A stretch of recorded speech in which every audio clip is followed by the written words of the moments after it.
बकौल हरीम शाह के हरीम शाह ने शहबाज शरीफ की गर्लफ्रेंड के साथ वीडियो वायरल की है। असल हकीकत क्या है? कहा जा रहा है कि हरीम शाह ने जो वीडियो वायरल की है वो 5 साल पहले की थी। ये वीडियो चर्चिल होटल की लॉबी की है। होटल में शहबाज शरीफ के साथ अफजाल भट्टी भी मौजूद थे। इस दिन नवाज शरीफ अपनी मरहूमा जोजा कलसूम नवाज की इयादत के बाद पाकिस्तान वापस जा रहे थे, लेकिन अभी तक इस वीडियो की असल वजूहात मालूम ना हो सकी। वीडियो को शेयर कीजिए और हमारे फेसबुक और यूट्यूब चैनल को फॉलो एंड सब्सक्राइब कीजिए।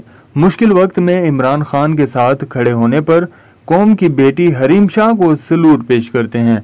इमरान खान की सपोर्टर हरीम शाह ने गुस्से में आकर पैगाम दिया कि पाकिस्तान तहरीक इंसाफ पीटीआई के चेयरमैन इमरान खान को गैर कानूनी तौर पर जेल में रखने पर शहबाज शरीफ का क्लिप लीक किया जाएगा। टिकटॉकर ने अपनी पोस्ट में लिखा कि इस बार कोई वीडियो पैगाम नहीं बल्कि खुद क्लिप होगा। हरीम शाह ने मजीद कहा कि ये शहबाज शरीफ की पहली वीडियो होगी जिससे जाहिर होता है कि उनके पास मजीद क्लिप्स भी मौजूद हैं। सोशल मीडिया तो एक तरफ, सारा मीडिया चीख पड़ा कि हरीम शाह शहबाज शरीफ की वीडियो लीक करने जा रही है।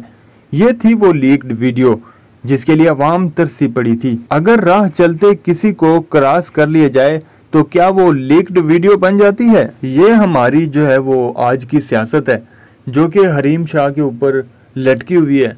आपने देखा होगा कि अक्सर हरीम शाह कभी शेख रशीद साहब के पास फ़ोटो बना रही है, कभी जो है वो फैज़ल हसन चौहान के साथ खड़ी होती है, कभी किसी के साथ खड़ी होती है, कभी किसी के साथ खड़ी होती है। ये हरीम शाह है जिसके हम जो है वो हमने उसके एक बयान के ऊपर पूरे पाकिस्तान को सर के ऊपर जो है ना उठा के खड़ा कर लिया है। यार बदलें अपनी सोच को, ऐसे लोगों को मत किया करें प्रमोट, ऐसे लोगों की बातें मत सुना करें और मत आया करें इन लोगों की बातें में। वीडियो को ज़्यादा से ज़्यादा शेयर कीजिए, हमारे फेसबुक और यूट्यूब चैनल को फॉलो एंड सब्सक्राइब कीजिए।